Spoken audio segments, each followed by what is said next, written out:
ദൈവത്തിന് മഹത്വം. നമ്മുടെ പഠനത്തിന് വേണ്ടി ഒരു വേദഭാഗം വായിക്കാം. സദൃശവാക്യങ്ങൾ 18-ാം അധ്യായത്തിൻ്റെ 10-ാം വാക്യം. സദൃശവാക്യങ്ങൾ 18:10.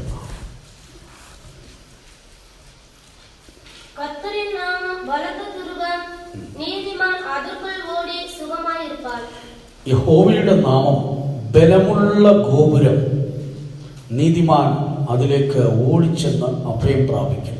യഹോവയുടെ നാമത്തെക്കുറിച്ച് വളരെ മനസ്സിലാക്കത്തക്ക രീതിയിൽ ഒരു ഉപമാലങ്കാരത്തോടുകൂടെ ചേർത്ത് ശലോമോൻ രേഖപ്പെടുത്തിയിരിക്കുകയാണ്. ദൈവത്തിന് സ്തോത്രം. ദൈവത്തിൻ്റെ നാമം എന്താണെന്ന് ഓരോരുത്തരും മനസ്സിലാക്കാൻ വേണ്ടി രേഖപ്പെടുത്തിയിരിക്കുന്നത് ബലമുള്ള ഒരു ഗോപുരം എന്നാണ്. ദൈവത്തിന് സ്തോത്രം. ഗോപുരം എന്നൊക്കെ പറയുമ്പോൾ, ടവർ എന്നൊക്കെ പറയുമ്പോൾ നമുക്കറിയാം, ഓരോ രാജ്യങ്ങളുടെ മഹത്വത്തിന് വേണ്ടി ഉണ്ടാക്കുന്ന ടവറുകൾ ധാരാളമുണ്ട്. ഇതാ യഹോവയുടെ നാമത്തെ ഒരു വലിയ ഗോപുരമായി രേഖപ്പെടുത്തിയിരിക്കുകയാണ്. എന്നിട്ട് പറഞ്ഞിരിക്കുന്നത്, നീതിമാൻ അതിലേക്ക് ഓടിച്ചെന്ന് അഭയം പ്രാപിക്കും. അപ്പോൾ അതിൻ്റെ അർത്ഥം എല്ലാവർക്കും ഓടിച്ചെല്ലുവാനുള്ള ഒരു സ്ഥലമല്ല എങ്കിലും എല്ലാവർക്കും ഓടിച്ചെല്ലാം. അത് ലോകത്തിലെ ഏത് മനുഷ്യനായിരുന്നാലും ദൈവനീതിയിലേക്ക് വരണം. ദൈവത്തിന് സ്തോത്രം. അതിനെക്കുറിച്ച് ഓർപ്പിക്കുന്നതിന് മുൻപ് മനസ്സിലാക്കാൻ ദൈവത്തിൻ്റെ ആത്മാവ് നമ്മെ ഓർപ്പിക്കുന്നത്, ദൈവത്തിൻ്റെ നാമം എന്ന് പറയുമ്പോൾ പേരുകൾക്ക് ഓരോ അർത്ഥങ്ങളുണ്ട്. ദൈവത്തിന് സ്തോത്രം. ആ അർത്ഥമനുസരിച്ച് ആ വ്യക്തിയെ മനസ്സിലാക്കാൻ വേണ്ടിയാണ് നമ്മളൊക്കെ പേരിടുന്നത്. ചിലപ്പോൾ സാഹചര്യമനുസരിച്ച് ഫാദറിൻ്റെ ആദ്യത്തെ അക്ഷരം, അമ്മയുടെ ആദ്യത്തെ അക്ഷരം, ഇതൊക്കെ ചേർത്തിടും. പിന്നെ ചിലതൊക്കെ വിചിത്രമായിട്ടൊക്കെ ഇടാറുണ്ട്. പിന്നെ ഒന്നിനും കൊള്ളാത്ത ചില മനുഷ്യർക്ക് നല്ല മനുഷ്യരുടെ പേരൊക്കെ ഇടാറുണ്ട്. ദൈവത്തിന് സ്തോത്രം. എന്നാൽ തിരുവെഴുത്ത് പറയുന്നത് നല്ല പേർ സുഗന്ധ തൈലത്തെക്കാൾ നല്ലതാണെന്ന് ശലോമോൻ തന്നെ പ്രസംഗീൻ പുസ്തകത്തിൽ രേഖപ്പെടുത്തിയിട്ടുണ്ട്. സുഗന്ധ തൈലത്തെക്കാൾ വിശേഷിക്കപ്പെട്ടതാണ് നല്ല പേര്. നല്ല പേരെന്ന് പറയുമ്പോൾ ആ പേരിൻ്റെ ഉച്ചാരണത്തിൻ്റെ ഭംഗിയല്ല, പിന്നെയോ ആ പേരിൻ്റെ അർത്ഥമാണ് അതിനെ മഹത്വമുള്ളതാക്കി മാറ്റുന്നത്. ദൈവത്തിന് സ്തോത്രം. അങ്ങനെ നമ്മൾ ചിന്തിക്കുമ്പോൾ അതിനെക്കുറിച്ച് ധാരാളം കാര്യങ്ങൾ നമുക്ക് പഠിക്കാൻ സാധിക്കും. എന്നാൽ ഇവിടെ നാം വരുമ്പോൾ യഹോവയുടെ നാമം ബലമുള്ള ഒരു ഗോപുരമെന്നാണ് പറയുന്നത്. ദൈവത്തിന് സ്തോത്രം. ഗോപുരങ്ങൾ എന്നൊക്കെ പറയുമ്പോൾ നമുക്കറിയാം. ദൈവത്തിന് സ്തോത്രം. ലോകത്തിൽ ഇന്ന് ഏറ്റവും വലിയ ഗോപുരം ദുബായിലാണ്. നമുക്കറിയാം, ബുർജ് ഖലീഫ. UAE-യിൽ സ്ഥിതി ചെയ്യുന്ന ബുർജ് ഖലീഫ, അതിൻ്റെ താഴത്തെ ക്ലൈമറ്റും മുകളിലത്തെ ക്ലൈമറ്റും തമ്മിൽ വ്യത്യാസമാണ്. കാരണം ഏതാണ്ട് 2656 അടി ഹൈറ്റാണ് അതിന്. അതായത് ഒരു 828 മീറ്റർ ഹൈറ്റ്. ദൈവത്തിന് സ്തോത്രം. 2656 അടി ഹൈറ്റ് ഒരു കെട്ടിടത്തിനുണ്ട്. ഇന്ന് ലോകത്തിലെ ഏറ്റവും വലിയ കെട്ടിടമാണ്. ദൈവത്തിന് സ്തോത്രം. നമ്മുടെ ഇന്ത്യയിലെ ഏറ്റവും വലിയ ബിൽഡിംഗാണ് ബോംബെയിലുള്ള വേൾഡ് വൺ എന്ന് പറയുന്നതായ ഒരു കെട്ടിടമുണ്ട്. അതേതാണ്ട് 117 ഫ്ലോറുകളാണ്, 117 നില, 1450 അടി ഹൈറ്റാണ്. ദൈവത്തിന് സ്തോത്രം. അതാണ് ഇന്ത്യയിലെ ഏറ്റവും വലുത്. എന്നാൽ ലോകത്തിലെ 7ാം സ്ഥാനമേ ഉള്ളൂ അതിന്. ലോകത്തിലെ ഏറ്റവും വലുത് ബുർജ് ഖലീഫയാണ്. എന്നാൽ ഇനി ബുർജ് ഖലീഫ ഉദ്ഘാടനം ചെയ്ത് അത് കഴിഞ്ഞ അന്ന് തന്നെ അത് കഴിയുന്ന ആ വർഷം 2005 തുടങ്ങി 2010 തീർത്ത് 5 വർഷം കൊണ്ട് വലിയ രീതിയിൽ പണിഞ്ഞതാണ്. ദൈവത്തിന് സ്തോത്രം. അമേരിക്കൻ അഭിമാന സ്തംഭങ്ങളായിരുന്ന World Trade Center, twin tower നിങ്ങൾക്കറിയാം. ദൈവത്തിന് സ്തോത്രം. 2001 അത് നിലംപതിച്ചതൊക്കെ അറിയാം. അതും 5 വർഷം കൊണ്ടാണ് ഉണ്ടാക്കിയത്. എന്നാൽ ഇതിൻ്റെ അടിസ്ഥാനം 15 വർഷം കൊണ്ടായിരുന്നു എന്നാണ് കേട്ടിട്ടുള്ളത്. ദൈവത്തിന് സ്തോത്രം. എന്നാൽ ഇപ്പോൾ ജിദ്ദ ടവർ എന്ന് പറയുന്ന ഒരു ടവർ വരുന്നുണ്ട്. 2011 തന്നെ പണി തുടങ്ങിയതാണ്. ഈ 2021 ഫിനിഷ് ചെയ്യുന്നതാണ്. ഇപ്പോൾ അതിന് പണി ഫിനിഷ് ചെയ്തുകൊണ്ടേയിരിക്കുകയാണ്. ദൈവത്തിന് സ്തോത്രം. ഏതാണ്ട് 1008 മീറ്ററാണ്, അതായത് 3307 അടി ഹൈറ്റ്. ദൈവത്തിന് സ്തോത്രം. 3307 അടി ഹൈറ്റ് എന്ന് പറയുമ്പോൾ നമുക്ക് നോക്കാൻ തന്നെ ബുദ്ധിമുട്ടായിരിക്കും. അത് ഈ 2021 ഫിനിഷ് ചെയ്യും. 10 വർഷത്തോളമായിരുന്നു പണി തുടങ്ങിയിട്ട്. അതിവേഗത്തിൽ പണിഞ്ഞുകൊണ്ടിരിക്കുകയാണ്. ദൈവത്തിന് സ്തോത്രം. ഞാൻ ഈ ഗോപുരങ്ങളെ കുറിച്ചൊക്കെ ചിന്തിച്ചപ്പോൾ പുതിയ യെരൂശലേമിൻ്റെ ഹൈറ്റിനെ കുറിച്ച് ഒന്ന് നോക്കിയപ്പോൾ പുതിയ യെരൂശലേമിൻ്റെ ഹൈറ്റ് എത്രയെന്നറിയാമോ? എത്ര മീറ്ററാണെന്നറിയാമോ? ഏതാണ്ട് 24 ലക്ഷം മീറ്റർ ഹൈറ്റാണ്. മനുഷ്യൻ്റെ സാധാരണ അളവ് വെച്ച് നോക്കിയാൽ അത് നിത്യതയിലെ ക്യാപിറ്റലാണ്. ക്യാപിറ്റൽ. ദൈവത്തിന് സ്തോത്രം. പിതാവിൻ്റെ ഭവനം എന്ന് പറയുന്നാൽ വലിയ മഹാനഗരമാണ്. അതിൻ്റെ അളവൊന്നും ആർക്കും തിട്ടപ്പെടുത്താൻ പറ്റുകയില്ല. ദൈവത്തിന് സ്തോത്രം. ഒരു വലിയ നഗരമാണ്. ദൈവത്തിന് സ്തോത്രം. എന്നാൽ അതിനകത്തെ ആ ചെറിയ ക്യാപിറ്റൽ സിറ്റിയുടെ നീളം, വീതി, ഉയരം എന്നൊക്കെ പറയുന്നത് 2000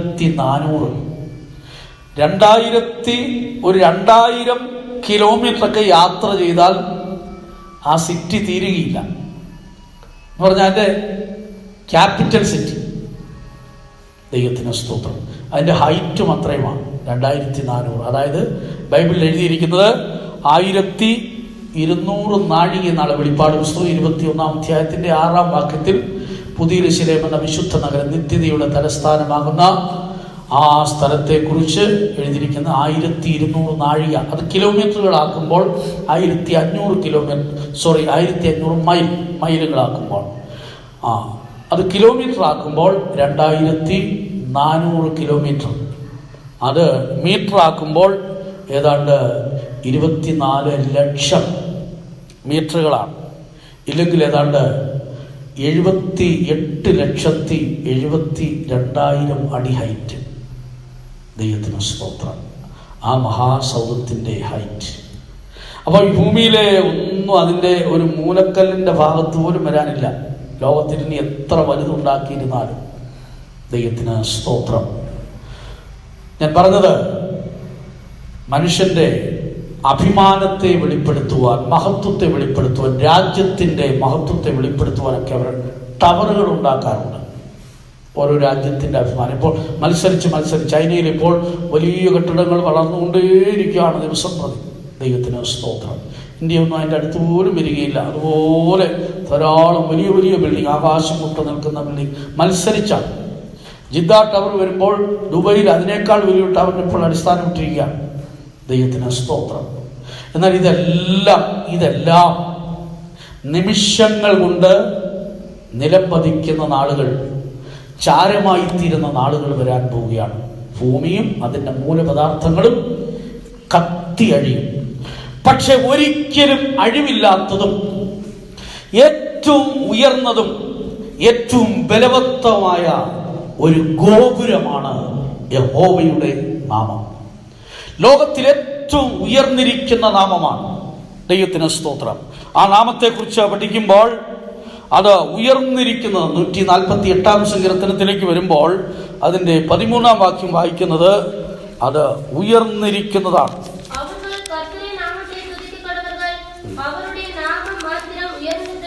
അവന്റെ നാമം മാത്രം ഉയർന്നത്. ദൈവത്തിന് സ്തോത്രം. അവന്റെ നാമം മാത്രം ഉയർന്നത്. അതിനെക്കുറിച്ച് മനസ്സിലാക്കാൻ ചില കാര്യങ്ങൾ ഞാൻ ഓർപ്പിക്കാം. ദൈവത്തിന് സ്തോത്രം. അപ്പോൾ കർത്താവിൻ്റെ നാമം ഏറ്റവും ഉയർന്ന നാമമാണ്. ആ നാമത്തിന് പല പ്രത്യേകതകളുണ്ട്. ദൈവത്തിന് സ്തോത്രം. ഒന്നാമത് നമ്മൾ മനസ്സിലാക്കേണ്ടത് ഏറ്റവും ബലവത്തായത്, ഒരിക്കലും അഴിഞ്ഞു പോകാത്ത ഒരു നാമം, ഏറ്റവും ശക്തിയുള്ള ഒരു നാമം, ഏറ്റവും ഉയർന്നിരിക്കുന്ന നാമം. ആ നാമം, പിതാവിൻ്റെ നാമം പുത്രനിലൂടെ വെളിപ്പെടുത്തുകയും പുത്രന് അത് നൽകപ്പെട്ടതായിട്ടും തിരുവെഴുത്ത് പഠിക്കുമ്പോൾ നമുക്ക് മനസ്സിലാക്കാൻ സാധിക്കും. ദൈവത്തിന് സ്തോത്രം. യോഹന്നാന്റെ സുവിശേഷം 17-ാം അധ്യായത്തിന്റെ 6-ാം വാക്യത്തിലേക്ക് വരുമ്പോൾ,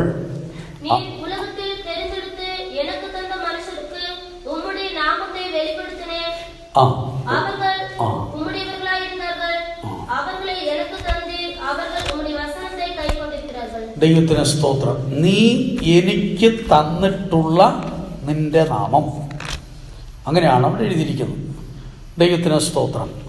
അപ്പോൾ പിതാവ് പുത്രന് നൽകിയിരിക്കുന്ന നാമം, ദൈവത്തിന് സ്തോത്രം.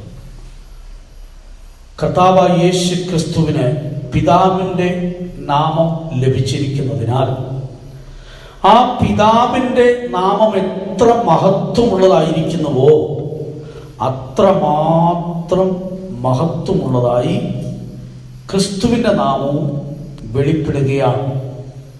ദൈവത്തിന് സ്തോത്രം. അത് ഏറ്റവും ഉയർന്ന നാമമാണ്. ദൈവത്തിന് സ്തോത്രം. കർത്താവിൻ നീ എനിക്ക് തന്നിട്ടുള്ള നിന്റെ നാമത്തിൽ അവരെ കാത്തുകൊള്ളണമേ എന്ന് യേശു പ്രാർത്ഥിക്കുന്നതായി 17-ാം അധ്യായത്തിന്റെ 11-ാം വാക്യത്തിൽ നാം വായിക്കുന്നുണ്ട്. ഞാൻ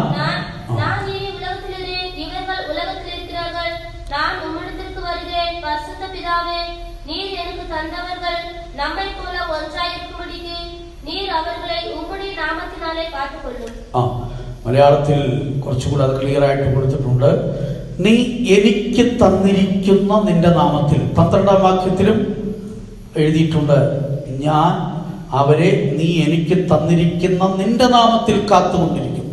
അപ്പോ പിതാവിന്റെ നാമം പുത്രന് നൽകപ്പെട്ടു. അതിന്റെ അർത്ഥം പിതാവിന്റെ നാമം എത്രത്തോളം മഹിമയുള്ളതായിരിക്കുന്നുവോ, ഉന്നതമായിരിക്കുന്നുവോ, അത്രമാത്രം പുത്രന്റെ നാമവും ഉന്നതമായിരിക്കുന്നു എന്നുള്ളതാണ്. അതുകൊണ്ടാണ് ഫിലിപ്പി ലേഖനം 2-ാം അധ്യായത്തിന്റെ 9-ാം വാക്യം വായിക്കുമ്പോൾ ഏറ്റവും ഉയർന്ന നാമം എന്ന് അവിടെ പ്രത്യേകം എടുത്തു പറഞ്ഞിരിക്കുകയാണ്. വേഗത്തിൽ വായിക്കാമെങ്കിൽ വായിച്ചാട്ടെ. ഫിലിപ്പി ലേഖനം 2:9.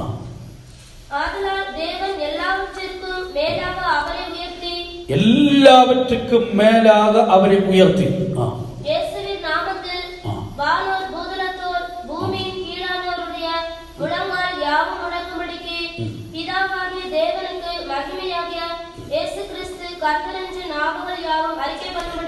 ഒൻപതാം വാക്യം വായിക്കുമ്പോൾ ദൈവനെ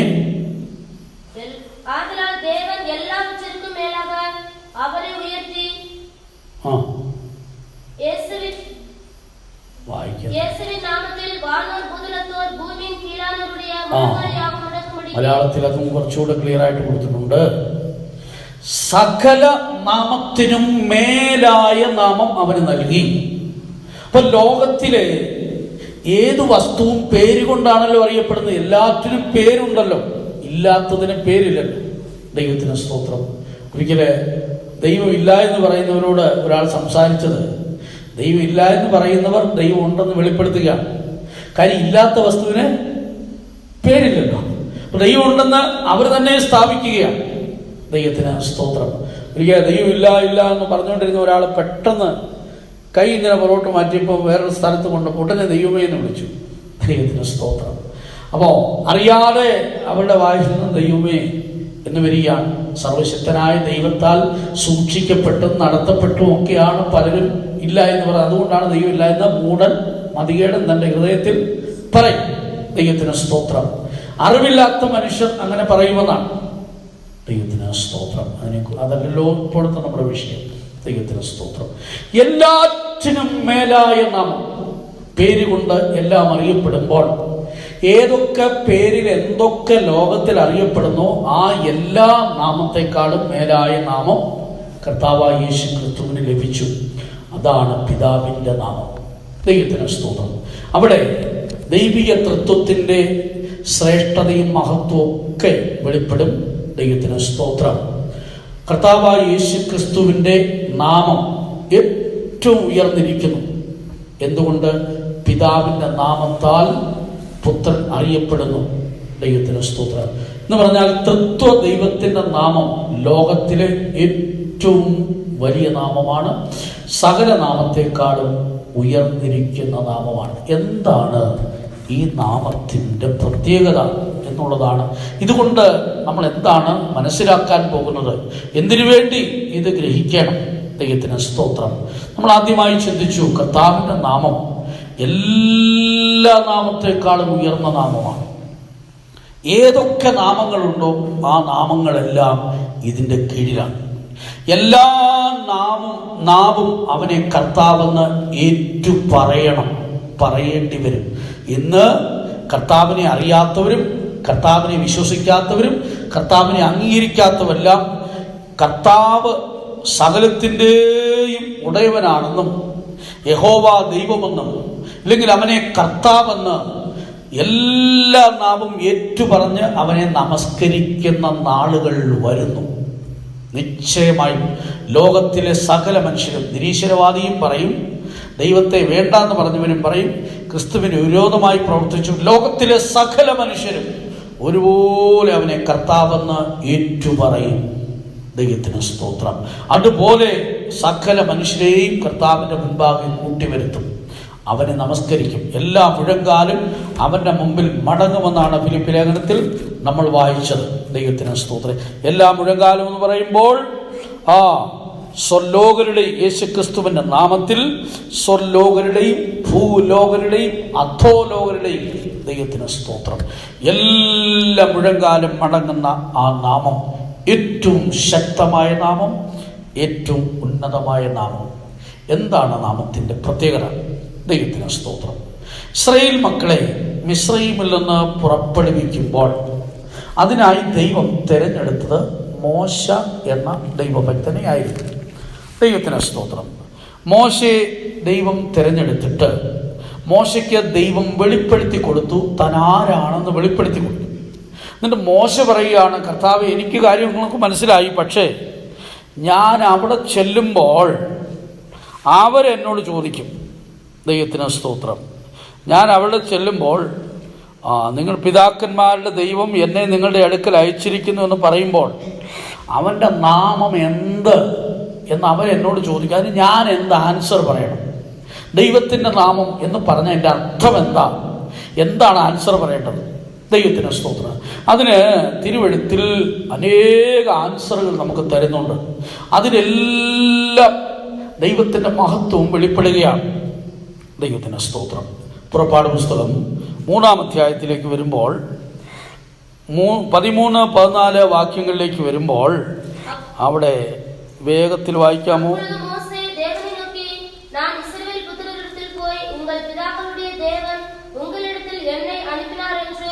அவர்களுக்கு சொல்லும் போது அவருடைய நாமம் என்ன என்று அவர்கள் என்னிடத்தில் கேட்டால் நான் அவர்களுக்கு என்ன சொல்லுவேன் என்றான். அதற்கு தேவன் இருக்கிறவராக இருக்கிறேன் என்று மோசேயுடனே சொல்லி, இருக்கிறேன் என்பவர் என்னை உங்களிடத்துக்கு அனுப்பினார் என்று இஸ்ரவேல் புத்திரரோட சொல்வாயாக என்றார். അവിടെ എഴുതിയിരിക്കുന്നത് അവന്റെ നാമം എന്തെന്ന് ചോദിച്ചാൽ ദൈവം എന്താ പറയുന്നത്?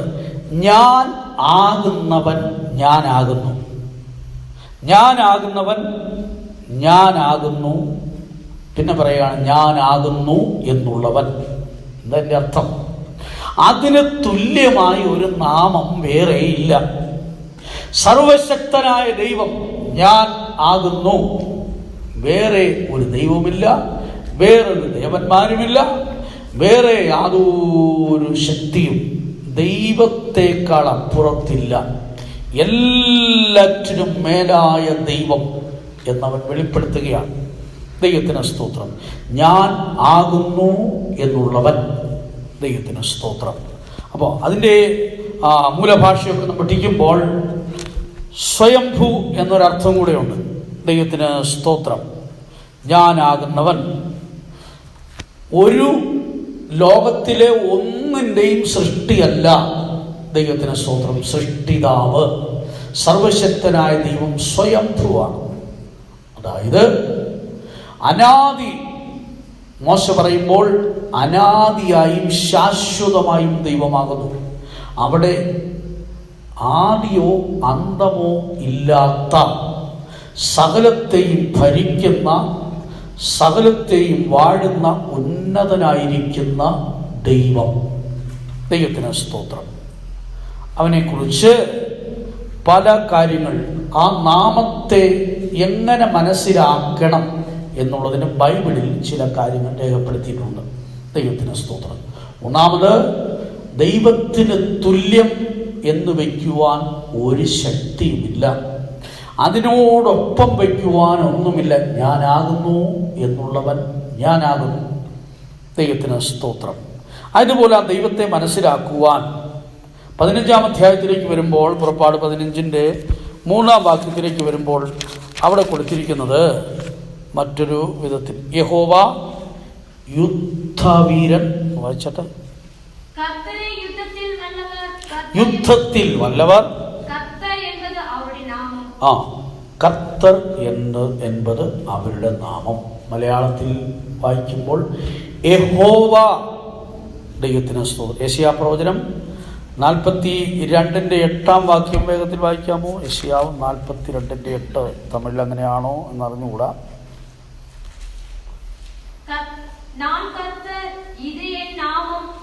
ഞാൻ കർത്തർ, ഇത് എൻ നാമം. ദൈവത്തിന് സ്തോത്രം. മലയാളത്തിലേക്ക് വരുമ്പോൾ യഹോവ എന്നാണ് അവൾ കൊടുത്തിരിക്കുന്നത്. അവിടെ എഴുതിയിരിക്കുന്നത്, ഞാൻ യഹോവ തന്നെ, എൻ്റെ നാമം, അത് തന്നെ എൻ്റെ നാമം. ദൈവത്തിന് സ്തോത്രം. യഹോവ എന്ന് എൻ്റെ നാമം. ദൈവത്തിന് സ്തോത്രം. എന്താണ് അതിൻ്റെ അർത്ഥം? അവിടെ യഹോവ എന്ന പദം നമ്മൾ പലരും വായിച്ചിട്ടുണ്ട്, കേട്ടിട്ടുണ്ട്. ദൈവത്തിന് സ്തോത്രം. അവൻ യുദ്ധവീരൻ, ഏത് യുദ്ധങ്ങളെ നടത്തുവാൻ കഴിവുള്ളവനാണ്. ദൈവത്തിൻ്റെ നാമത്തെക്കുറിച്ച് പറഞ്ഞിരിക്കുകയാണ്, ഏത് യുദ്ധങ്ങളും ഏത് വ്യക്തിയുടെ നേരെ വരുന്ന സകല യുദ്ധങ്ങളെയും നടത്തുന്നു. എന്നിട്ട് പറയുന്നു യഹോവ എന്ന് അവൻ്റെ നാമം. അപ്പൊ യഹോവ എന്ന നാമത്തിൻ്റെ ഒരർത്ഥമാണ് അവിടെ എഴുതിയിരിക്കുന്നത്. മനുഷ്യ ജീവിതത്തിലെ സകല പോരാട്ടങ്ങളെയും ഏറ്റെടുത്ത് അവരുടെ യുദ്ധങ്ങളെ നടത്തുന്നവൻ. ദൈവത്തിന് സ്തോത്രം. യഹോവ എന്ന് പറയുമ്പോൾ അത് ചില എബ്രായ അക്ഷരങ്ങൾ ചേർന്ന പദങ്ങളാണ്. ദൈവത്തിന് സ്തോത്രം. യോദ്, ഹേ, വൗ, ഹേ എന്ന 4 എബ്രായ അക്ഷരങ്ങൾ ചേർന്ന് അതിന് ശരിയായ എബ്രായ വാക്ക് തന്നെ യാഹ്വേ എന്നാണ്. ദൈവത്തിന് സ്തോത്രം. എബ്രായ ഭാഷയിൽ യാഹ്വേ എന്ന് പറയും. ദൈവത്തിന് സ്തോത്രം. ആ എബ്രായ അക്ഷരങ്ങളുടെ സ്വരാക്ഷരങ്ങൾ ചേർത്ത് അഡോണായി എന്ന് പറയുന്നുണ്ട്. ദൈവത്തിന് സ്തോത്രം. യഹോവ എന്ന് നമ്മൾ സാധാരണ നിലയിൽ പറയും. ഇതിൻ്റെ ചുരുക്കെഴുത്ത് യാഹ് എന്ന് പറയുന്നുണ്ട്. ദൈവത്തിന് സ്തോത്രം. 68-ാം സങ്കീർത്തനത്തിലേക്ക് വരുമ്പോൾ അതിൻ്റെ 4-ാം വാക്യത്തിലും 18-ാം വാക്യത്തിലും യാഹ്. തമിഴിൽ അങ്ങനെയാണോ നോക്കാമോ വേഗത്തിൽ? 68-ാം സംഗീതം 4.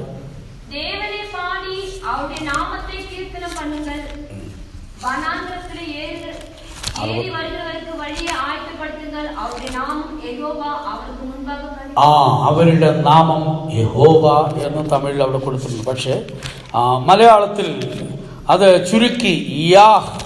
ദൈവത്തിന് സ്തോത്രം. യാഹ്വേ എന്നതിൻ്റെ ആ ചുരുക്കത്തിൽ യാഹ് എന്ന് കൊടുത്തിരിക്കുന്നു. 18-ാം വാക്യത്തിലും യാഹ് എന്ന ദൈവം അവിടെ വസിക്കേണ്ടതിന് യെശയ്യാവ് 12:2 യാഹ് എന്ന നാമം കൊടുത്തിട്ടുണ്ട്. ഞാൻ പറഞ്ഞത് അതൊരു ചുരുക്ക നാമം യാഹ് അല്ലെങ്കിൽ യാഹ്വേ എന്നൊക്കെയാണ്. യേശുവിനും എബ്രായ ഭാഷയിൽ യേശുവ എന്നാണ്. ദൈവത്തിന് സ്തോത്രം. യേശുവ. ഗ്രീക്കില് ഈസൂസ് എന്ന് പറയും. ദൈവത്തിന് സ്തോത്രം. മലയാളത്തിൽ യേശു. മറ്റു പല ഭാഷകളിലും യേശു എന്ന് കൊടുത്തിട്ടുണ്ട്. ദൈവത്തിന് സ്തോത്രം. അതിൻ്റെ അർത്ഥം യഹോവ രക്ഷിക്കുന്നവൻ. ദൈവത്തിന് സ്തോത്രം. യഹോവയുടെ രക്ഷാകരമായ പ്രവൃത്തി നിവർത്തിക്കുവാൻ ലോകത്തിലേക്ക് വന്ന ദൈവതൃത്വത്തിൽ രണ്ടാമനായവൻ അവനാണ് യേശുവ എന്ന് പറയുന്നത്. ദൈവത്തിന് സ്തോത്രം. അത് മനസ്സിലാക്കാൻ വേണ്ടി ഞാൻ ഓർപ്പിച്ചത് മാത്രമേ ഉള്ളൂ.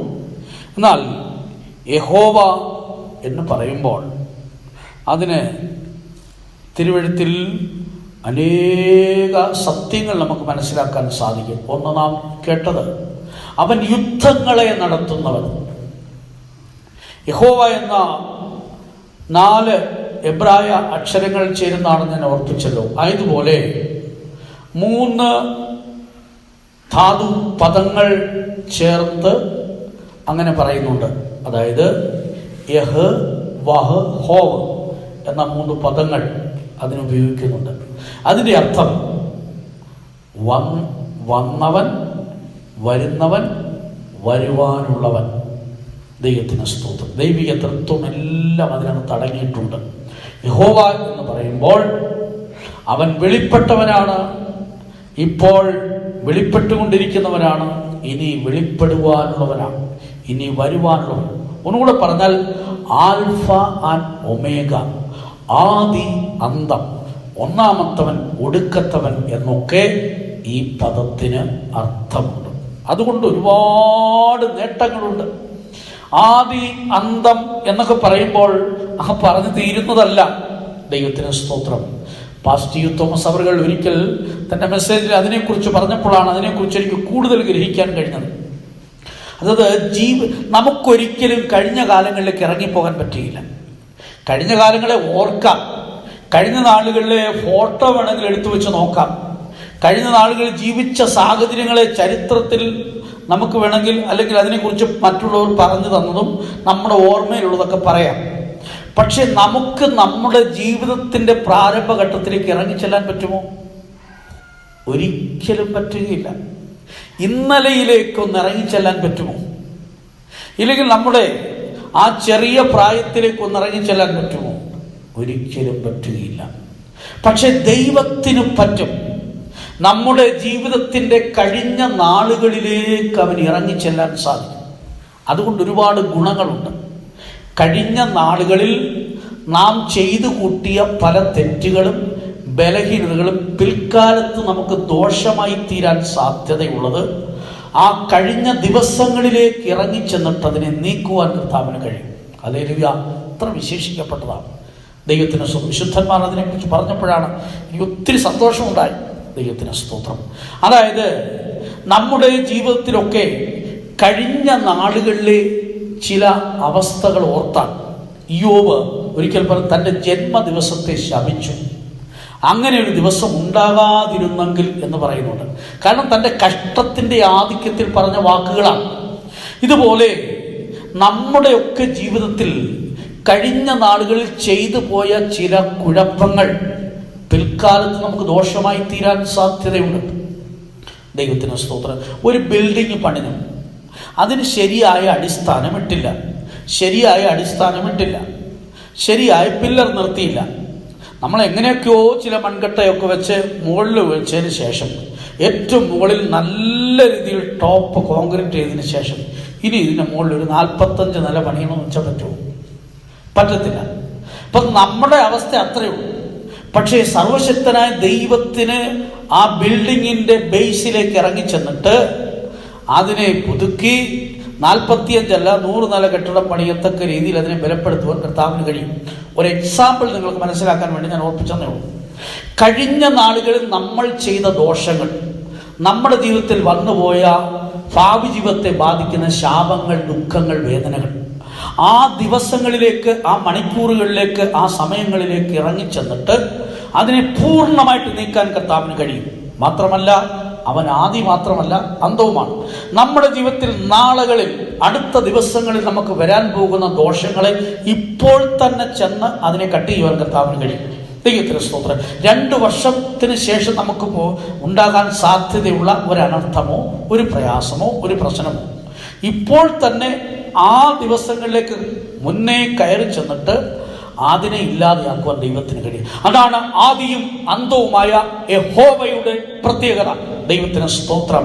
ആൽഫയും ഒമേഗയുമായ ഗ്രീക്കിലെ ആൽഫബറ്റിലെ ഒന്നാമത്തെ വാക്കാണ് ആൽഫ, അവസാനത്തെ വാക്കാണ് ഒമേഗ. ഗ്രീക്കിലാണ് പുതിയ നിയമം അധികവും എഴുതിയത്. അതുകൊണ്ട് എല്ലാവർക്കും മനസ്സിലാക്കാൻ വേണ്ടി അങ്ങനെ ആ അക്ഷരമാലാക്രമം പറഞ്ഞിരിക്കുകയാണ്. ദൈവത്തിന് സ്തോത്രം. അപ്പോൾ എബ്രായ അക്ഷരമാലാക്രമത്തിലാണ് 119 സങ്കീർത്തനത്തെ ഓരോ പാട്ടുകളായിട്ട് തിരിച്ചെഴുതിയിരിക്കുന്നു. നമുക്കറിയാം. ദൈവത്തിന് സ്തോത്രം. അപ്പോൾ കർത്താവ് ഒന്നാമത്തവനുമാണ്, ഒടുക്കലത്തവനുമാണ്, ആദിയുമാണ്, അന്തവുമാണ്. യഹോവ എന്നതിന് അങ്ങനെ ഒരർത്ഥമുണ്ട്. ദൈവത്തിന് സ്തോത്രം.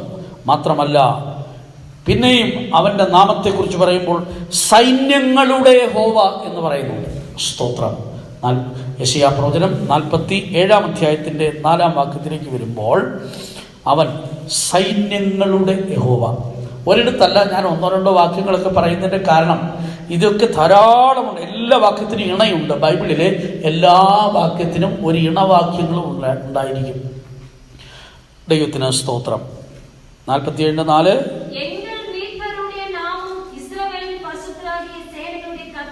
സേനകളുടെ കർത്തർ. ദൈവത്തിന് സ്തോത്രം. പിന്നെ അവനെ കുറിച്ച് പറഞ്ഞിരിക്കുന്നത് 51:15 സേനകളുടെ കർത്തർ, സൈന്യങ്ങളുടെ യഹോവ. അവന്റെ പിന്നിലൊരു വലിയ സൈന്യമുണ്ട്. ആ സൈന്യത്തെക്കുറിച്ച് ചിന്തിച്ചാലോ, എങ്ങനെയുള്ളതാണ് ആ സൈന്യം? ദൈവത്തിന് സ്തോത്രം. ആ സൈന്യം എന്ന് പറയുന്നത് ശക്തിയേറിയ ദൂതന്മാരാണ്. ശക്തിയേറിയ ദൂതന്മാർ. അവൻ്റെ ദൂതഗണങ്ങൾ വലിയ ശക്തിയുള്ളതാണ്.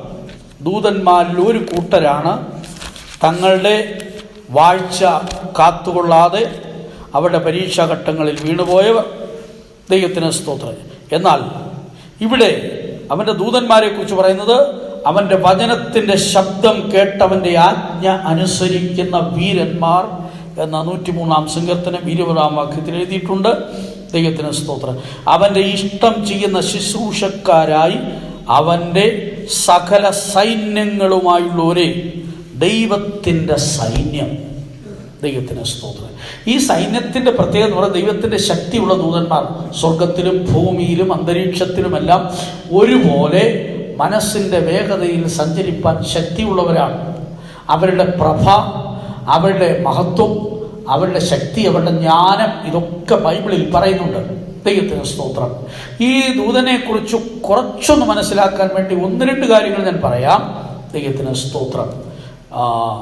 യെശയ്യാ പ്രവചനത്തിലേക്ക് വരുമ്പോൾ അവിടെ അശൂർ പാളയത്തിൽ ഒരിക്കൽ ഒരു ദൂതൻ ചെയ്തത് 1,85,000 പേരെ ഒരു രാത്രി കൊണ്ട് അവൻ സംഹരിച്ചു കളഞ്ഞു. ദൈവത്തിന് സ്തോത്രം. അശൂരിലേക്ക് ദൈവത്തിന് ജനം അടിമകളായി എത്ര വായിരിനി എന്നാ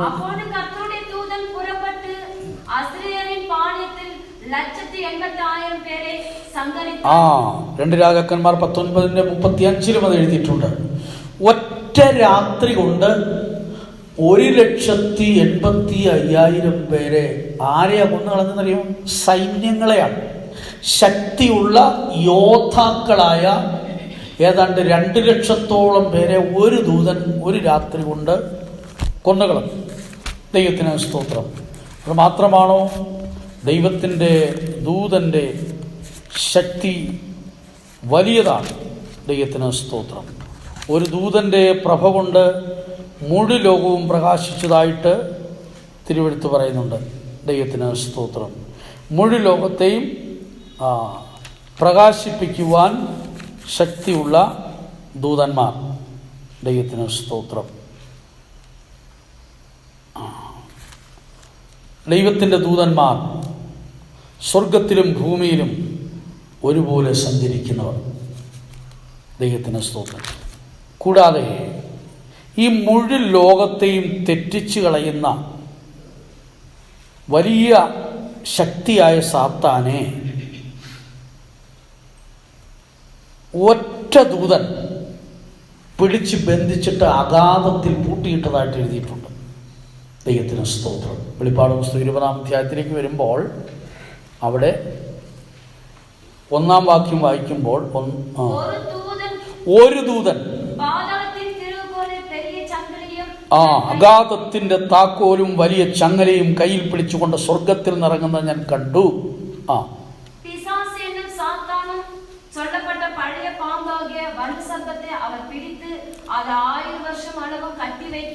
ഈ മുഴു ലോകത്തെയും കലക്കിക്കൊണ്ടിരിക്കുന്ന, മുഴു ലോകത്തിലുമുള്ള വിശുദ്ധന്മാരോട് യുദ്ധം ചെയ്യുന്ന, ഈ മുഴു ലോകത്തെയും ആധിപത്യം നടത്തിക്കൊണ്ടിരിക്കുന്ന ഈ ഭയങ്കര സാത്താനെ ഒറ്റ ദൂതൻ പിടിച്ചു കെട്ടിയിട്ട് അഗാധത്തിൽ തള്ളി പൂട്ടി താക്കോല് കൊണ്ടുപോയി. ദൈവത്തിന് സ്തോത്രം. അങ്ങനെയെങ്കിൽ ആ ഒരു ദൂതന്റെ ശക്തി എത്രമാത്രമാണ്! ലോകത്തെ പ്രകാശിപ്പിക്കുവാൻ ശക്തിയുള്ള, പെട്ടെന്ന് ഉദ്ദേശിക്കുന്ന കാര്യങ്ങൾ ചെയ്യുവാൻ കഴിയുള്ള, ജ്ഞാനമുള്ള ദൈവത്തിൻ്റെ ആജ്ഞാനുവർത്തികളായ ദൂതന്മാർ ആയിരങ്ങൾ കോടികൾ ദൈവത്തിനുണ്ട്. ഈ സൈന്യങ്ങളുടെ യഹോവ, ഈ വലിയ ദൂതന്മാരുടെ അധിപനായിരിക്കുന്ന യഹോവ എത്ര സർവശക്തനാണ്! ദൈവത്തിന് സ്തോത്രം. ലോകത്തെ മുഴുവൻ വഞ്ചിക്കുന്ന, തെറ്റിക്കുന്ന, കീഴ്മേൽ മറിക്കുന്ന ഈ സാത്താനെ പിടിച്ചു കെട്ടാൻ ഒരു ദൂതൻ മതി. ആ ദൈവത്തിൻ്റെ ഒരു 1000 ദൂതന്മാർ ഈ ലോകത്തിൽ ഇറങ്ങിയാൽ ഇവിടുത്തെ സൈന്യത്തിൻ്റെ ശക്തി എന്തെങ്കിലും ഉണ്ടോ? അതിൽ ഒറ്റ ദൂതൻ മതി ലോകത്തിലെ മുഴുവൻ സൈന്യത്തെ ഒരു ദിവസം കൊണ്ട് ഇല്ലാതെയാക്കാൻ. ദൈവത്തിന് സ്തോത്രം.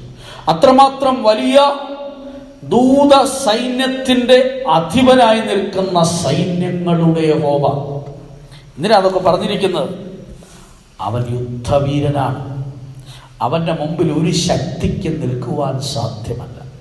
അവൻ്റെ ഒരു ദൂതൻ്റെ മുമ്പിൽ ലോകത്തിലെ സകല മനുഷ്യരോട് ചേർന്നാൽ നിൽക്കാൻ പറ്റത്തില്ലെന്നാണ് പറഞ്ഞു സാരൻ. ദൈവത്തിന് സ്തോത്രം. അവൻ സൈന്യങ്ങളുടെ യഹോവ എന്ന് അനേക സന്ദർഭങ്ങളിൽ ആവർത്തിച്ചു പറയുന്നു. പിന്നെ അവൻ്റെ നാമത്തെക്കുറിച്ച് പറയുന്നത് ഇസ്രായേലിൻ്റെ പരിശുദ്ധൻ. പരിശുദ്ധൻ എന്ന നാമം, വിശുദ്ധിയുടെ തികവ് ആ നാമത്തിലുണ്ട്. ദൈവത്തിന് സ്തോത്രം. ശക്തി, ബലത്തിൽ.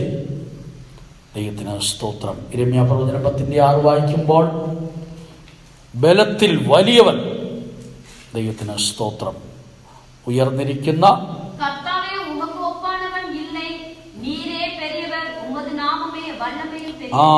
ദൈവത്തിന് സ്തോത്രം. 1 ശമൂവേൽ 12:22 വായിക്കുമ്പോൾ മഹത്തായ നാമം, മഹത്വമുള്ള നാമം. സങ്കീർത്തനം 8:9 വായിക്കുമ്പോൾ ശ്രേഷ്ഠമായ നാമം, മഹത്വമുള്ള നാമം. 72-ാം സങ്കീർത്തനത്തിൽ എഴുതിയിട്ടുണ്ട് 19-ാം വാക്യത്തിൽ മഹത്വമുള്ള നാമം. അപ്പോൾ ചില കാര്യങ്ങൾ നമ്മൾ മനസ്സിലായി. ഞാൻ ആകുന്നു എന്നുള്ളവൻ, യുദ്ധവീരൻ, സൈന്യങ്ങളുടെ യഹോവ ആയതുപോലെ പരിശുദ്ധൻ, ശ്രേഷ്ഠനാമമുള്ളവൻ, മഹത്വമുള്ള നാമമുള്ളവൻ, ഏറ്റവും ഉയർന്നിരിക്കുന്ന നാമമുള്ളവൻ. ദൈവത്തിന് സ്തോത്രം. ആ നാമത്തിന് മറ്റൊരു പേരും കൂടെ ഉണ്ട്. അത് ക്രിസ്തുവുമായി ബന്ധപ്പെടുത്തി നമുക്ക് പഠിക്കാൻ കഴിയും. ദൈവത്തിന് സ്തോത്രം. യെശയ്യാ പ്രവചനം 63-ാം അധ്യായത്തിൻ്റെ 16-ാം വാക്യത്തിലേക്ക് വരുമ്പോൾ അവിടെ വീണ്ടെടുപ്പുകാരൻ എന്ന് കൊടുത്തിരിക്കുകയാണ്. ദൈവത്തിന് സ്തോത്രം. തൃത്വ ദൈവത്തിൻ്റെ ബന്ധം അവിടെ ശരിക്കും ഒന്നുകൂടെ മനസ്സിലാക്കാൻ സാധിക്കും. 63-ന്റെ 16-ാം വാക്യം, യുഗാരംഭം മുതൽ ഞാൻ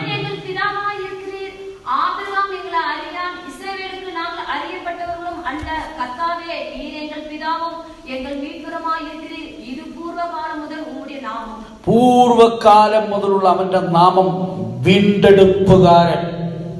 ഏത് മനുഷ്യനെയും അവരായിരിക്കുന്ന ഏത് സാഹചര്യത്തിൽ നിന്നും അവരെ വീണ്ടെടുക്കുവാൻ എന്ന് പറഞ്ഞാൽ ഇനി രക്ഷയില്ല, ഇനി യാതൊരു ഗതിയുമില്ല, ഇനി മുകളിലോട്ട് വരികയില്ല. നിരാശയുടെ പടുകുഴിയിൽ വീണവരെ അവിടുന്ന് ഇതാ വീണ്ടെടുത്ത് ഉയരത്തിൽ കൊണ്ടുവരുവാൻ അവൻ സർവശക്തനാണ്. അവൻ്റെ നാമം വീണ്ടെടുപ്പുകാരൻ. ആ വീണ്ടെടുപ്പിൻ ക്രിയയാണ് കർത്താവായ യേശു ക്രിസ്തു ലോകത്തിൽ വന്ന് ചെയ്തത്. ദൈവത്തിന് സ്തോത്രം. അവൻ്റെ നാമത്തെ സ്ഥാപിക്കുവാൻ ചില സ്ഥലങ്ങളെ വിശുദ്ധീകരിച്ചിരുന്നു. ഞാൻ ചുരുക്കുകയാണ്. ദൈവത്തിന് സ്തോത്രം. ഇസ്രായേലിന്റെ മധ്യേ സ്ഥാപിക്കപ്പെട്ട ആലയം കർത്താവിൻ്റെ നാമം സ്ഥാപിക്കുവാൻ വേണ്ടിയായിരുന്നു. ആ നാമം അവിടെ സ്ഥാപിച്ചു എന്ന് പറയുമ്പോൾ ആ ആലയത്തിലേക്ക് വരുന്നവരുടെ പ്രാർത്ഥനയ്ക്ക് ഫലമുണ്ടാകുന്നു. ദൈവങ്ങളുടെ ശബ്ദം കേൾക്കുന്നു, അവരുടെ നിലവിളിക്ക് അവരുടെ കാത് തുറന്നിരിക്കുന്നതൊക്കെയും ശലോമോന്റെ ആലയത്തെക്കുറിച്ച് പഠിക്കുമ്പോൾ മനസ്സിലാക്കാൻ സാധിക്കും. എന്ന് പറയുമ്പോൾ ആ നാമം അക്ഷരീയമായ ആലയത്തിൽ അന്ന് സ്ഥാപിക്കുമ്പോൾ ഇന്നെവിടെ സ്ഥാപിക്കുന്നു? പുതിയ നിയമസഭയിൽ കർത്താവിൻ്റെ നാമത്തെ സ്ഥാപിച്ചിരിക്കുന്നു എന്ന് പറയുമ്പോൾ ഈ വലിയ നാമം, ഞാനാകുന്നു എന്നുള്ള ഈ നാമം, ആ നാമത്തെക്കുറിച്ച് പുറപ്പാട് പുസ്തകം 34-14 വാക്യം വായിക്കുമ്പോൾ അവിടെ തീഷ്ണൻ എന്നൊരു നാമമാണ് കൊടുത്തിരിക്കുന്നത്. ദൈവത്തിന് സ്തോത്രം. തീഷ്ണത. വേഗത്തിൽ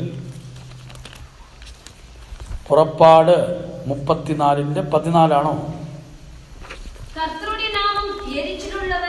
എരിച്ചിലുള്ള. ദൈവത്തിന് സ്തോത്രം.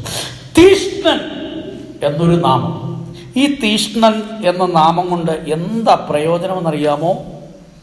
ദൈവത്തിന് സ്തോത്രം. സിയോനും യെരുശലേമിനും വേണ്ടിയാണ് അവൻ ഏറ്റവും തീഷ്ണതയോടെ എരിയുന്നത്. ദൈവത്തിന് സ്തോത്രം. സക്രിയ പ്രവചനം 1-ാം അധ്യായത്തിന്റെ 14-ാം വാക്യത്തിലേക്ക് വരുമ്പോൾ,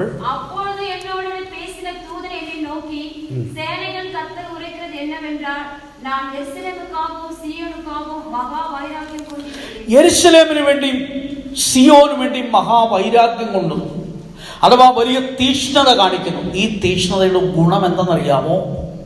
യഹോവ സിയോനെ അതിൻ്റെ പൂർണ്ണതയിലെത്തിക്കും, യെരുശലേമിനെ അതിൻ്റെ പൂർണ്ണതയിലെത്തിക്കും. സിയോൻ യെരുശലേം എന്നൊക്കെ കേൾക്കുമ്പോൾ പെട്ടെന്ന് എല്ലാവർക്കും മനസ്സിലാകത്തെങ്കിലും വചനം പഠിക്കുന്നവർക്കറിയാം, സിയോൻ എന്ന് പറയുന്നത് കർത്താവിന് വേണ്ടി തങ്ങളുടെ ജീവിതത്തെ അർപ്പിച്ച കർത്തൃ ശുശ്രൂഷകർ. കുഞ്ഞാട് പോകുന്നിടത്തൊക്കെയും അവരെ അനുഗമിക്കുന്നവർ, ക്രൂശ് എടുത്തുകൊണ്ട് കർത്താവിനെ പിൻഗമിക്കുന്നവർ, കളങ്കമില്ലാത്തവർ, ഭൂമിയിൽ നിന്ന് വിലയ്ക്ക് വാങ്ങപ്പെട്ടവർ, മനുഷ്യരുടെ ഇടയിൽ നിന്ന് വീണ്ടെടുക്കപ്പെട്ടവർ, പിതാവിൻ്റെ നാമവും കുഞ്ഞാടിൻ്റെ നാമവും നെറ്റിമേൽ എഴുതപ്പെട്ടവർ, അവർ തങ്ങളുടെ ഇഷ്ടം പോലെ ജീവിച്ചവരല്ല, കുഞ്ഞാട് പോകുന്നിടത്തൊക്കെ അനുഗമിച്ചവർ.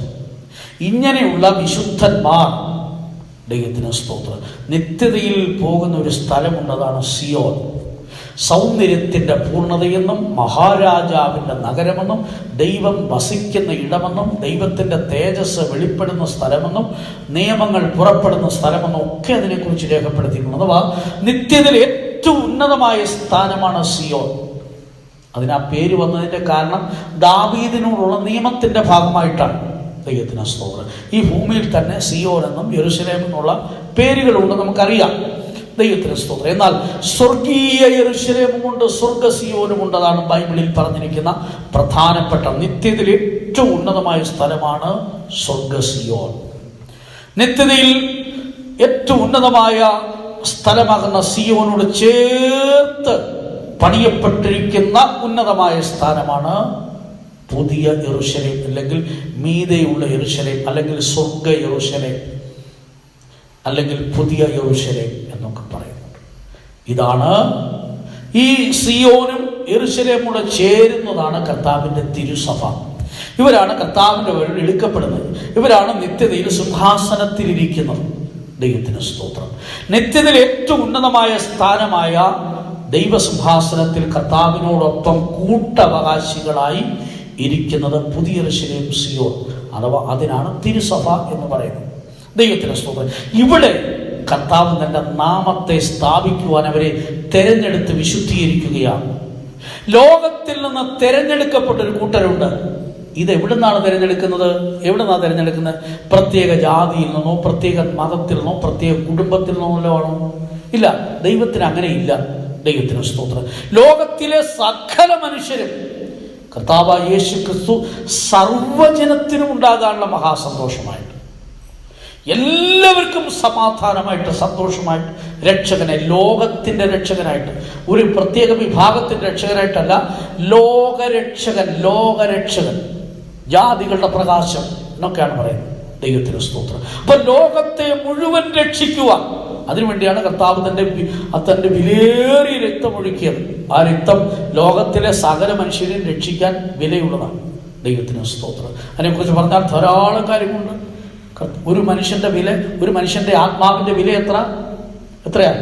ഈ മുഴു ലോകത്തെക്കാൾ വില. മുഴു ലോകത്തിന്റെ വില എന്നൊക്കെ പറഞ്ഞാൽ നമ്മൾ ചിന്തിച്ച് തീർക്കാൻ പറ്റുമോ? ദൈവത്തിന് സ്തോത്രം. ഈ മൂന്നാർ സിറ്റി തന്നെ നോക്കിയാൽ എത്ര കോടി ആസ്തി കാണും.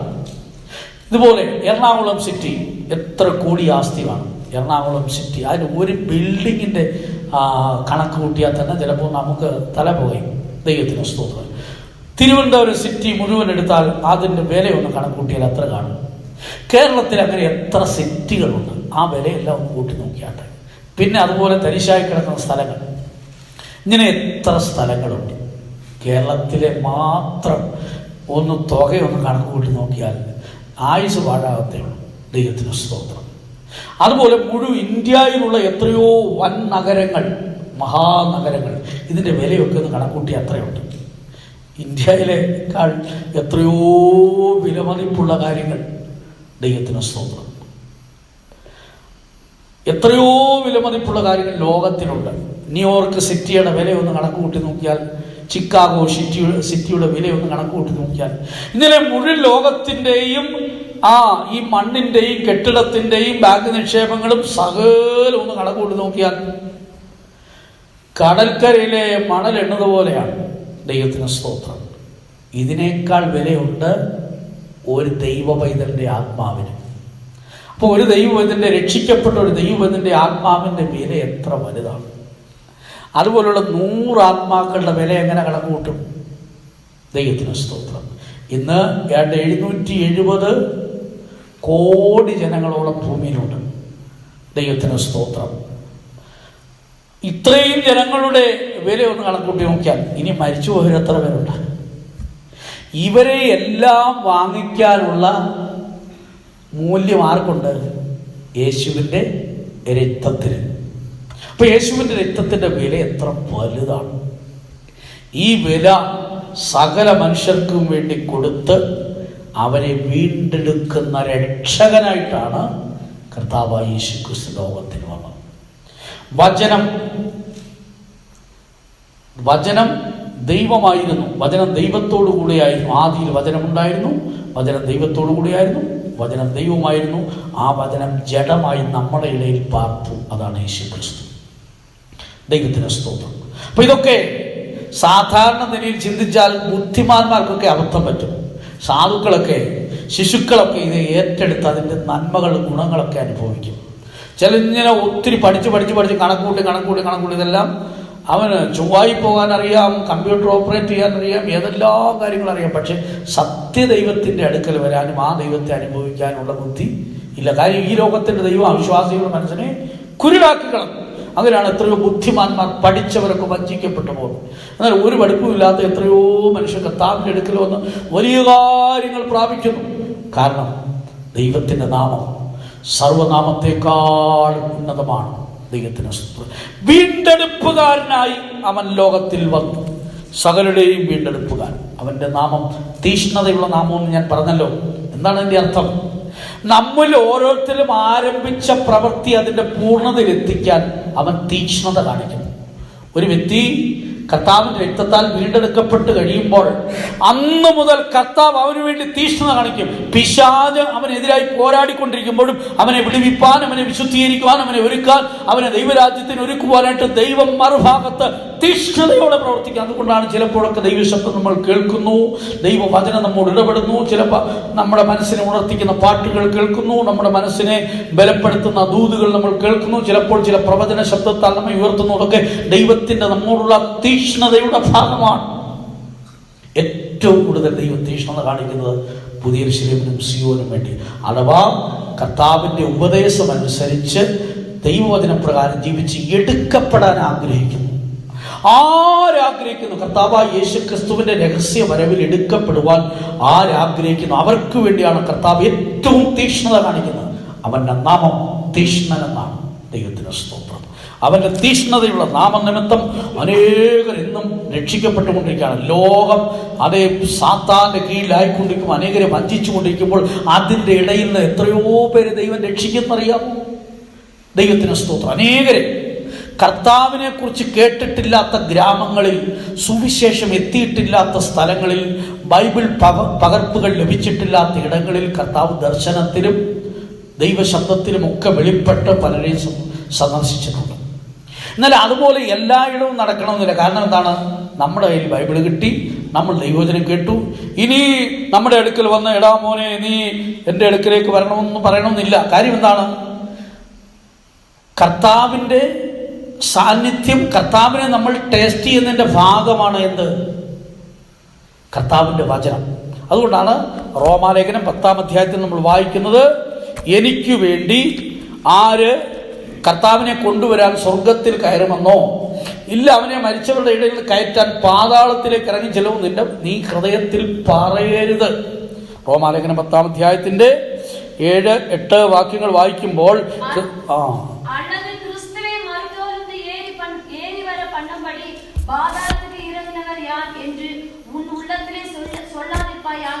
എനിക്ക് വേണ്ടി ആർ സ്വർഗത്തിൽ കയറുമെന്നോ, എനിക്ക് വേണ്ടി കർത്താവിനെ എനിക്കൊന്ന് കാണണം, കർത്താവിൻ്റെ ശബ്ദം എനിക്കൊന്ന് കേൾക്കണം, കർത്താവുമായിട്ട് എനിക്കൊന്ന് സംസാരിക്കണമെന്ന് ഇനി എനിക്ക് വേണ്ടി ആരാണ് സ്വർഗത്തിൽ കയറുന്നത്? ഇല്ല, എനിക്ക് വേണ്ടി ആരാണ് പാതാളത്തിൽ ഇറങ്ങുന്നത്? കർത്താവ് ഇപ്പോൾ പാതാളത്തിലല്ല. എങ്കിലും മനുഷ്യന്റെ ഹൃദയത്തിൽ ഉണ്ടാകുന്ന ചില ചോദ്യങ്ങൾ അവിടെ പറഞ്ഞിരിക്കും. എന്നിട്ട് പറയുന്നത്, നീ അങ്ങനെ പറയരുത്. പിന്നെ എന്ത് ചെയ്യണം? വചനം നിനക്ക് സമീപമായി നിന്റെ വായിലും നിന്റെ ഹൃദയത്തിലും ഇരിക്കുന്നു. ഈ വചനം ആരാണ്? ദൈവമാണ്. ദൈവത്തിന് സ്തോത്രം. ഈ വചനവുമായുള്ള ബന്ധത്തിൽ തന്നെ നമുക്ക് ദൈവ സാന്നിധ്യം അനുഭവിക്കാൻ സാധിക്കും. ഇനി ഈ ബൈബിൾ എന്ന് പറയുന്നത് നമ്മോട് സംസാരിക്കുന്ന ദൈവശബ്ദമാണ്. ബൈബിളിലെ ഓരോ വാക്കുകളും നമ്മോട് സംസാരിക്കുന്ന ദൈവശബ്ദമാണ്. ദൈവത്തിന് സ്തോത്രം. അത് സ്വീകരിക്കുമ്പോൾ അനേക പ്രയോജനം മനുഷ്യനുണ്ടാകും. ദൈവത്തിന് സ്തോത്രം. ഈ വചനം കേട്ടുകൊണ്ട് തന്നെ ചില രോഗികൾ സൗഖ്യം പ്രാപിച്ചിട്ടുണ്ട്. എത്രയോ പേർ വിശുദ്ധീകരിക്കപ്പെട്ടിട്ടുണ്ട്. ഈ വചനം പത്രോസ് സംസാരിക്കുമ്പോൾ വചനം കേട്ടുകൊണ്ടിരുന്നവരുടെ മേൽ പരിശുദ്ധാത്മാവ് വന്നു. എന്തുകൊണ്ടാണ്? ആ വചനത്തിൽ ദൈവമുള്ളത് കൊണ്ടല്ലേ? ദൈവത്തിന് സ്തോത്രം. ഈ വചനം ദൈവമാണ്. ആകയാൽ ഇനി ഈ വചനത്തെക്കുറിച്ച് ഒന്നും അറിഞ്ഞുകൂടാത്ത ഇടങ്ങളിൽ ദൈവമല്ലാതെയും വെളിപ്പെട്ടിട്ടുണ്ട്. അബ്രഹാമിനെ ദൈവം സന്ദർശിച്ചു. എങ്ങനെയാണ്? തേജോമയനായ ദൈവം അവന് വെളിപ്പെട്ടു. അവൻ ഇതുവരെയും കണ്ടിട്ടില്ലാത്ത തേജസ്സിൽ ദൈവം വെളിപ്പെട്ടു. ആയതുപോലെ മോശയ്ക്ക് മുൾപ്പടർപ്പിലാണ് ഇറങ്ങിയത്. മുൾപ്പടർപ്പ് തീ കത്തുന്നു, പക്ഷെ വെന്തു പോകുന്നില്ല. അത് എന്തെന്ന് കാണാനായിട്ട് ചെന്നാൽ ഉടനെ ദൈവം സംസാരിക്കുകയാണ്. ദൈവത്തിന് സ്തോത്രം. അതുപോലെ എത്രയോ പേർക്ക് ദൈവം അങ്ങനെ വെളിപ്പെട്ടിട്ടുണ്ട്. അനേകർക്ക് വെളിപ്പെട്ടിട്ടുണ്ട്. സുവിശേഷം ചെന്നെത്താത്ത സ്ഥാനങ്ങളിലൊക്കെ ദൈവം അങ്ങനെ വെളിപ്പെട്ടു. പക്ഷെ സുവിശേഷം ചെന്നെത്തിയെടുത്ത്, അതുകൊണ്ടാണ് ഒരിക്കൽ ധനവാൻ ആ യാതനാ സ്ഥലത്ത് കിടന്നുകൊണ്ട് പറയുക, കർത്താവ് അബ്രഹാം പിതാവിനോട് പറയും, എന്നെ ഒന്ന് അയക്കണം, എൻ്റെ സഹോദരന്മാർ ഇങ്ങോട്ട് വരാതിരിക്കാൻ വേണ്ടി. അപ്പം പറഞ്ഞ കർത്താവ് എന്ത് പറയുന്നത്? സ്വർഗത്തിൽ നിന്ന് ശബ്ദം ഉണ്ടാകുന്നത് എന്താണ്? അവർക്ക് മോശയും പ്രവാചകന്മാരും ഉണ്ട്. അവിടെ പ്രവാചകന്മാരും മോശയൊക്കെ ഉണ്ട്. ഞാൻ അതിനെ അവരെ അവിടെ വെച്ചിരിക്കുന്നു. നീ സത്യത്തെ പിൻപറ്റുവാൻ വേണ്ടിയാണ് അതൊക്കെ വെച്ചിരിക്കുന്നത്. ഇത് സ്വീകരിച്ചില്ലെങ്കിൽ ഇനി അല്ലാതെ ഒന്ന് കേട്ടാലും പ്രയോജനമില്ലെന്നാണ് കർത്താവ് തന്നെ പറയുന്നത്. ദൈവത്തിന് സ്തോത്രം. അപ്പോൾ നമ്മൾ മനസ്സിലാക്കേണ്ടത്, നാം ദൈവത്തെ ശരിക്കും ടേസ്റ്റ് ചെയ്യുവാൻ, അനുഭവിച്ചറിയുവാനുള്ളതാണ് ദൈവത്തിൻ്റെ വചനം. ദൈവത്തിന് സ്തോത്രം.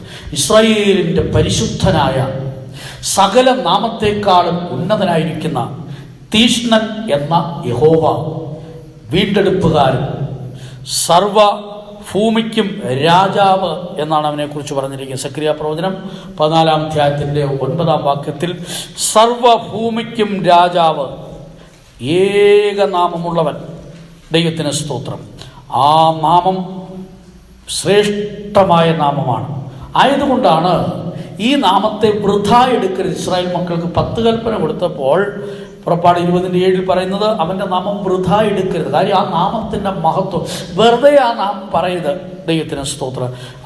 ലേവ്യ പുസ്തകം 24:14 എഴുതിയിരിക്കുന്നത്, ഈ നാമത്തെ എടുക്കുന്നവർ, ഈ നാമത്തെ ദുഷിക്കുന്നവർ മരണശിക്ഷ അനുഭവിക്കും.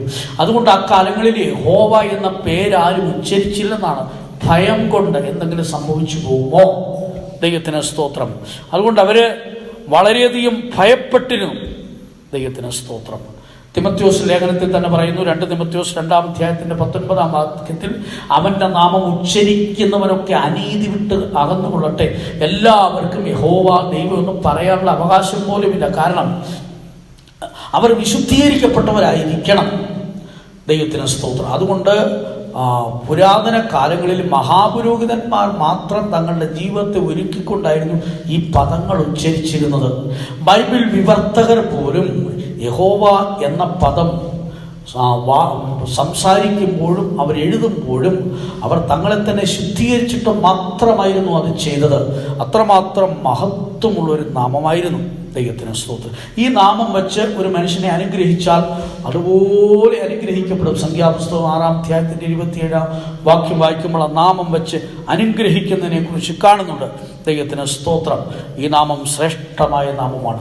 ആ നാമത്തിൻ്റെ മറ്റൊരു ഭാഗം ഉത്തമഗീതത്തിലേക്ക് വരുമ്പോൾ 1-ന്റെ 3-ാം വാക്യത്തിൽ പകർന്ന തൈലം പോലെ, സൗരഭ്യം നിറഞ്ഞ ഒരു തൈലം പോലെ, അതിൻ്റെ വാസന. ദൈവത്തിന് സ്തോത്രം. കർത്താവിൻ്റെ നാമത്തിൻ്റെ ആ വാസന, സൗരഭ്യം മുഴു ലോകത്തിലും പകർന്ന് അനേകരെ രക്ഷിച്ചു കൊണ്ടിരിക്കുകയാണ്. ദൈവത്തിന് സ്തോത്രം.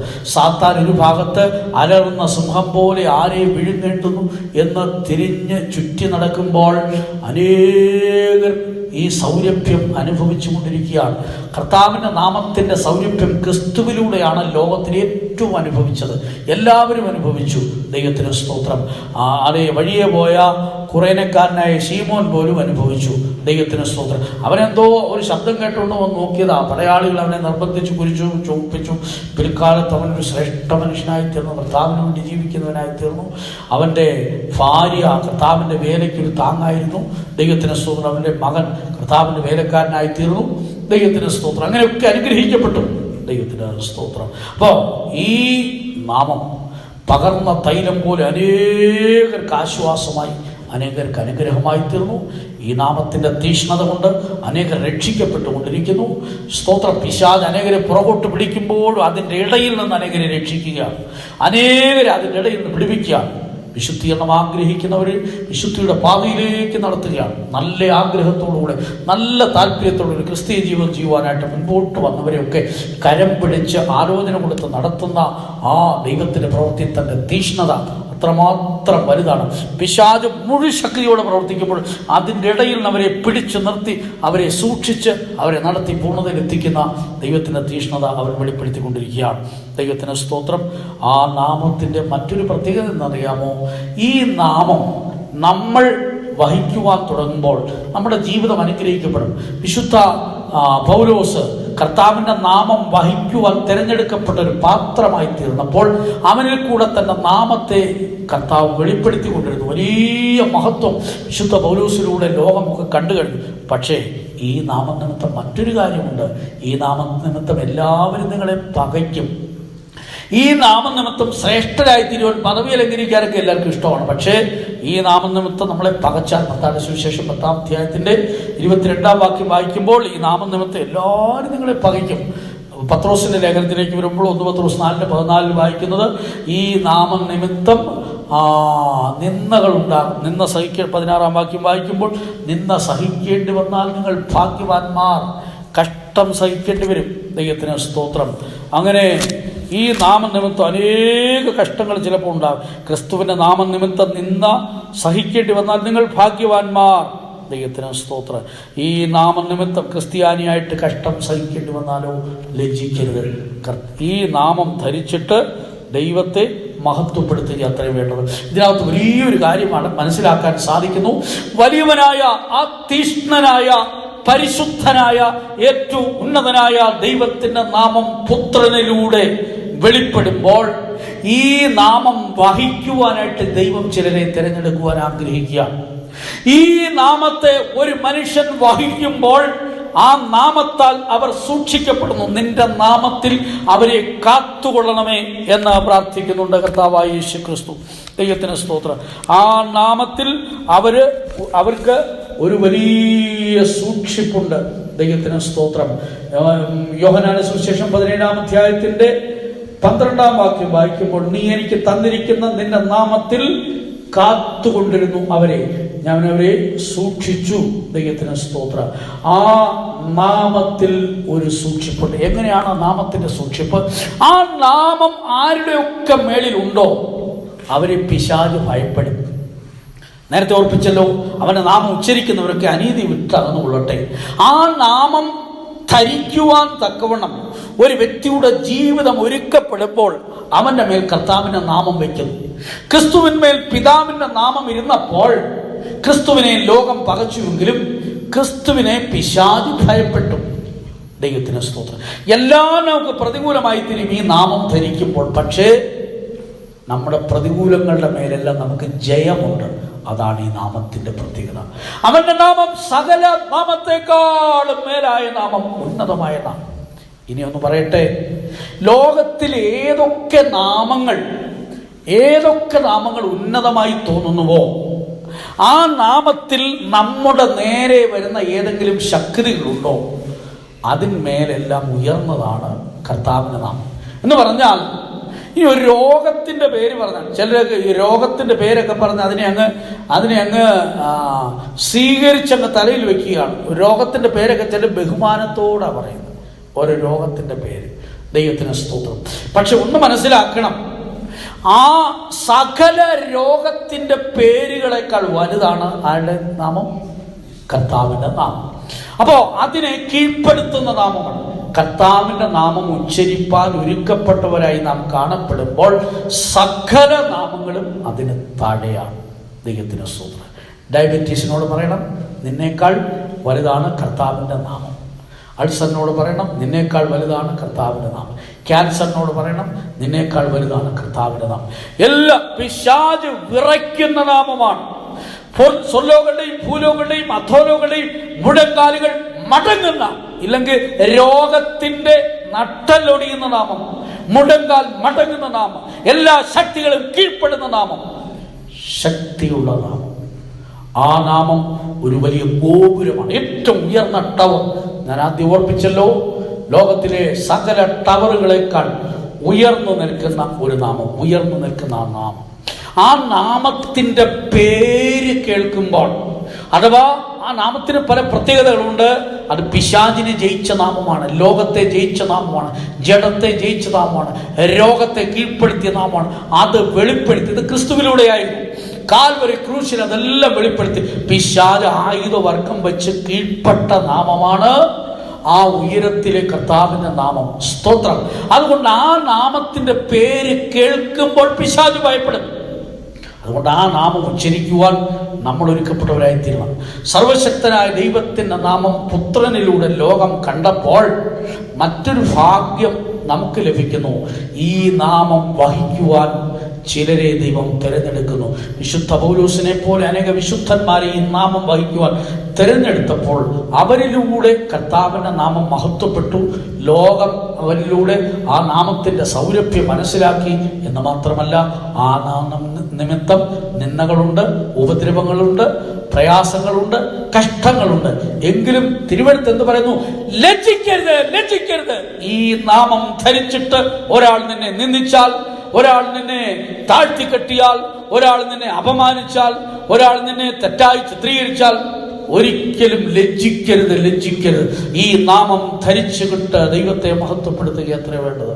നമുക്കും ഈ കർത്താവിന്റെ നാമം ധരിക്കാൻ സാധിക്കും.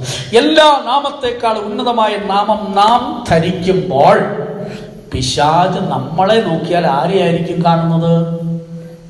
കർത്താവിനെയാണ് കാണുന്നത്. കാര്യം നമ്മുടെ നാമം. ദൈവത്തിന് സ്തോത്രം. ഒരിക്കൽ ഈ ശ്രീലങ്കയിലും ഇന്ത്യയുമായിട്ട് യുദ്ധം നടന്നുകൊണ്ടിരിക്കുന്ന ആ സമയത്ത് ഇവിടുന്ന് ഭക്ഷണപ്പൊതികളൊക്കെ അങ്ങോട്ട് കൊടുത്തയച്ചു. ശ്രീലങ്കയിൽ ഗവൺമെന്റ് തടഞ്ഞു കേട്ടോ. ദൈവത്തിന് സ്തോത്രം.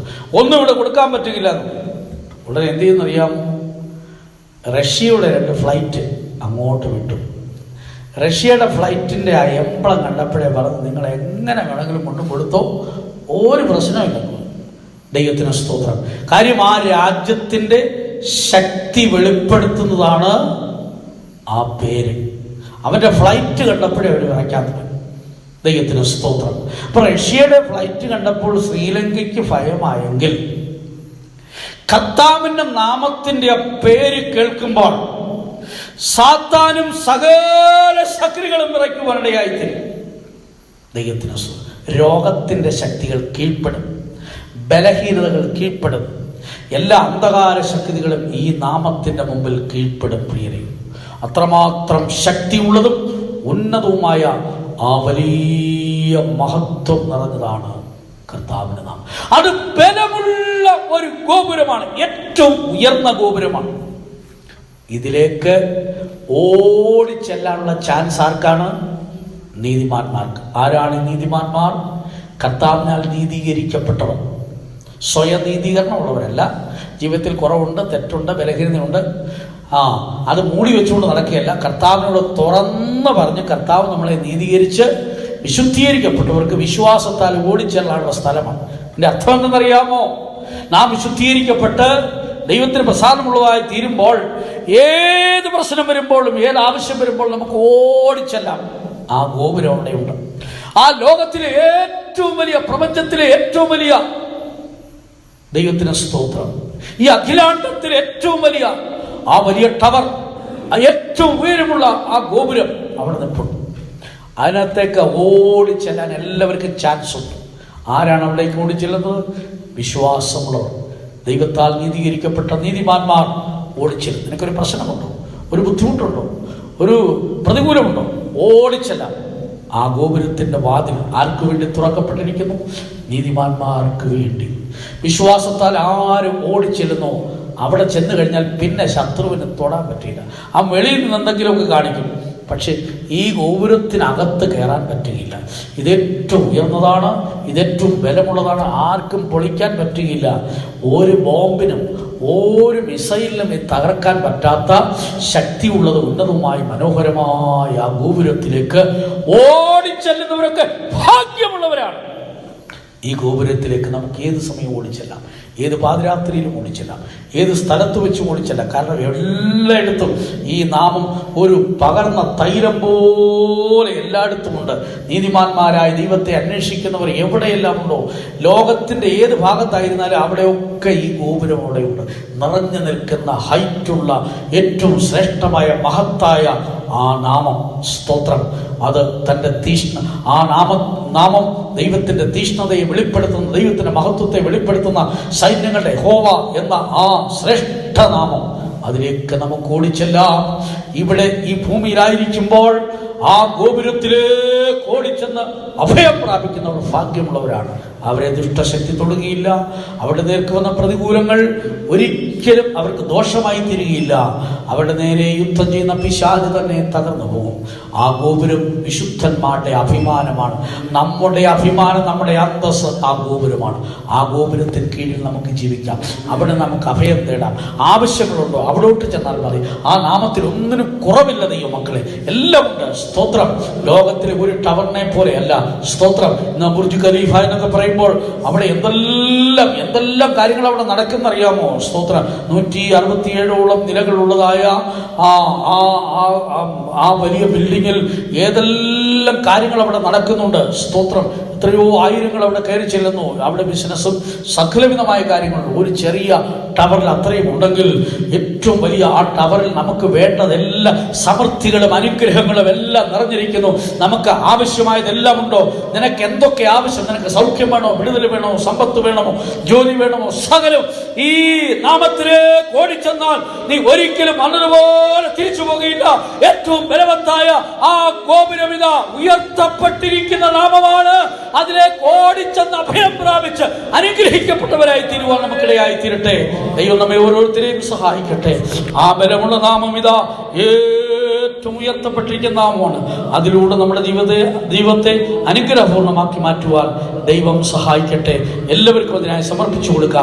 ആ നാമത്തിൽ സുരക്ഷിതത്വമുണ്ട്, ആ നാമത്തിൽ അനുഗ്രഹമുണ്ട്, ആ നാമത്തിൽ വിടുതലുണ്ട്, ആ നാമത്തിൽ സന്തോഷമുണ്ട്, ആ നാമത്തിൽ ഒരു ഭാഗത്ത് നിന്ന് ഈ കഷ്ടങ്ങളുണ്ടെങ്കിലും ആ നാമത്തിൽ ജയമുണ്ട്, ആ നാമത്തിൽ അനുഗ്രഹമുണ്ട്.